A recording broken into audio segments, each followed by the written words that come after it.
The first issue for women in Afghanistan as it relates to peace and security is the ceasefire and an end to war. Then it is about women's participation in decision-making processes in the economic, political, and social spheres.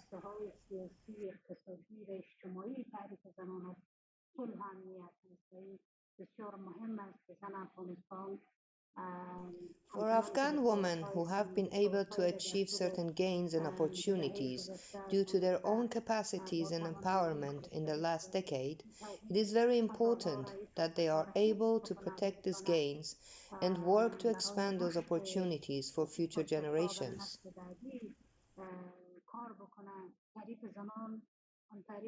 The definition for women of a republic is one in which they share responsibility with men. The definition of peace and security for women is based on social justice and equal opportunities for men and women in all spheres.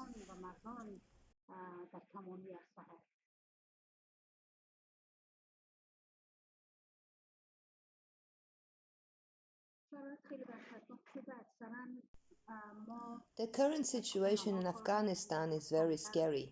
We are mostly working from home, and because of security concerns, we don't go out as much. We do, however, have big groups and organize online. We coordinate to hold press conferences and issue statements. In such difficult and sensitive times, we try to be together, to support one another, and stand in solidarity with one another. We work to achieve the rights of Afghan women, such as right to education and security. These are the most basic of rights for women. We try to achieve these for women in solidarity with one another.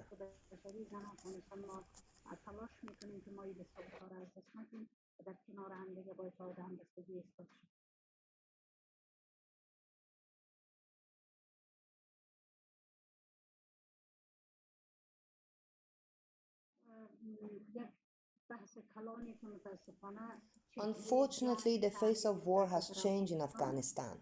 It has turned into a purposeful killing and assassination of women who work to promote women's rights, or who are simply working and in the public sphere.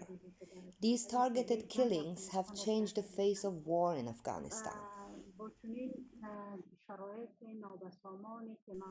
Despite such a chaotic situation, women remained largely absent from the peace negotiations and the peace plan put forward by the US. Some structures proposed by the peace plan are totally opposed to human rights, especially women's rights.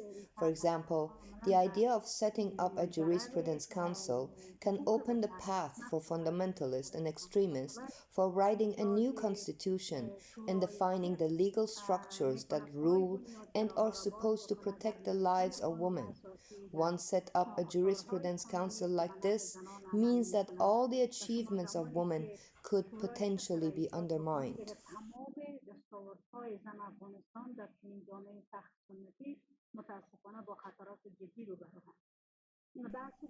The other issue that has created concerns for us are the peace negotiations.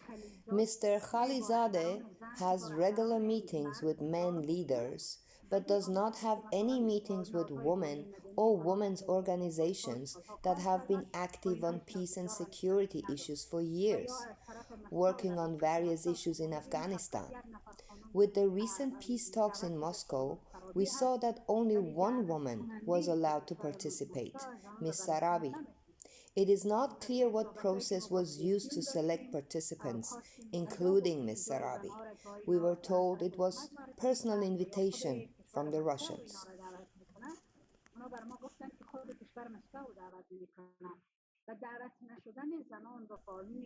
The lack of women's participation and absence of civil society in these talks increases our concerns.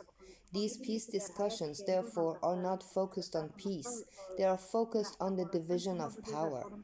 When you disregard and do not include a broad segment of the population, such as women, then you are not talking about peace. You are talking about the division of power.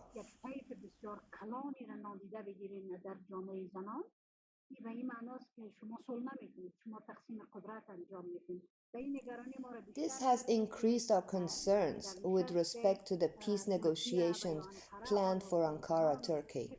Who will be there? Which woman will be there? And who will decide for us? We need strong women committed to peace. In the last decade, we have seen the inclusion of women in decision making roles, but many were not strong women who can think for themselves and who are committed to women's issues. Rather, they have been women representing political parties who are not always able to protect women's rights. This has increased our concerns with respect to the negotiations in Turkey, which will be really important negotiations about a transitional government. Where are women in the discussion? If women are not present, then the discussions for sure are not about peace, they are about the division of power.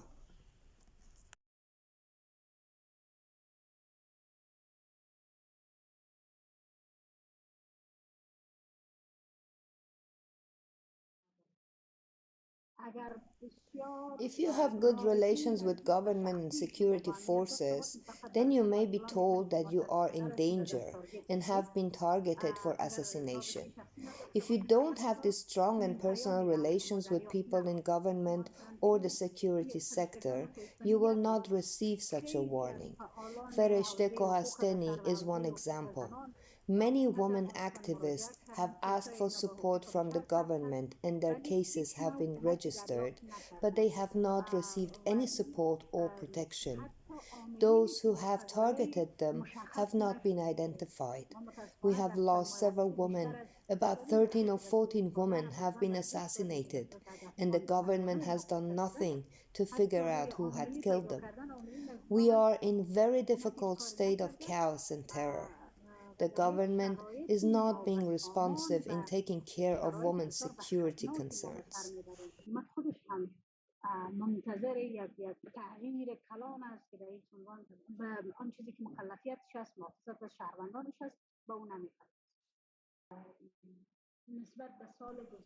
In the last year, we as activists have retreated from the public space. There are fewer public gatherings.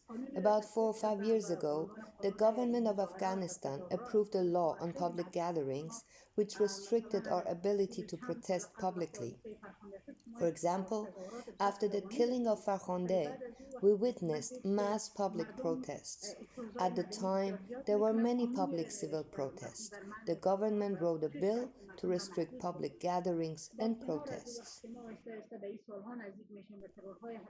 When you see that there are a lot of public killings and assassinations, then we see that women in civil society and also female journalists have retreated from public space and activism.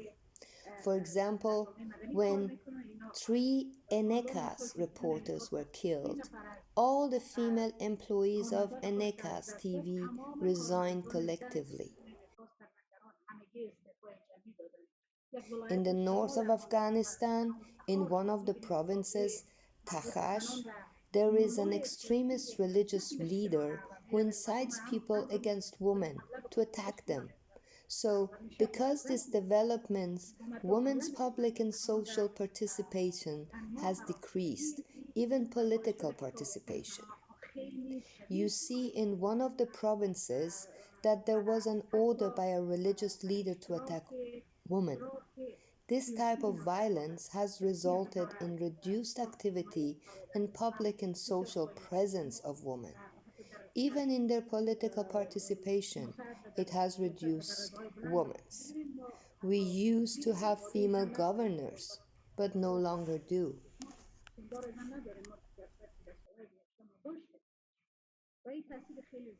For us, it is not a matter of being arrested for our social activism. We are targeted for killing. It is an issue of life or death. And often, we don't know who has targeted us.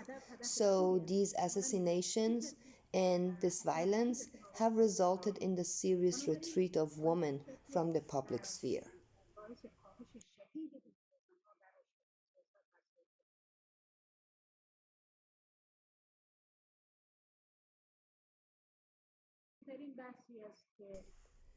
The most important thing is that we need to have women active in the negotiation. We need political lobbying to ensure that women who are committed to women's rights and represent women's true interests are present in the peace negotiations. We need the creation of a structure that forces decision makers, even the Taliban, to ensure women are at the peace table.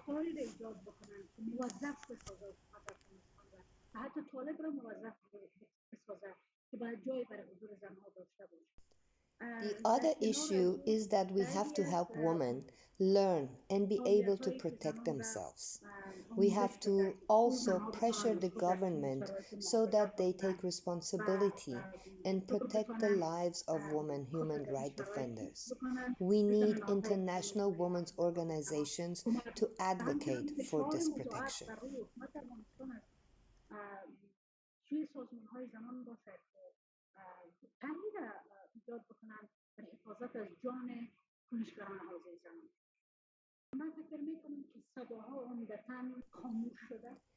Many women have grown silent because of the threats. Many have had to leave the country. We need a regional agreement between governments who play a role in peace and an international agreement that women need to be present in peace negotiations. We have to have mechanisms that ensures the participation of women in these negotiations in all the various stages of the process.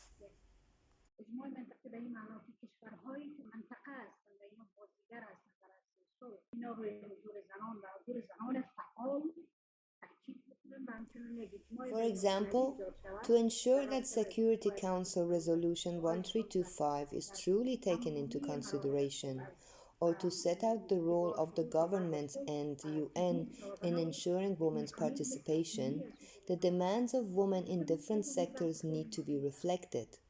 For example, the demands of women in urban areas and rural areas have been outlined by some international groups as a strategy to silence and exclude women who are aware of the situation in Afghanistan and who can advocate for women and for peace. There are governments and international groups who don't want the demands of women reflected in these meetings. But there are many different groups that must be engaged. There should not be over reliance on one or two groups, rather than a broad sector should be heard. There are many women's groups who are opposed to how these peace talks are moving forward. These voices need to be heard.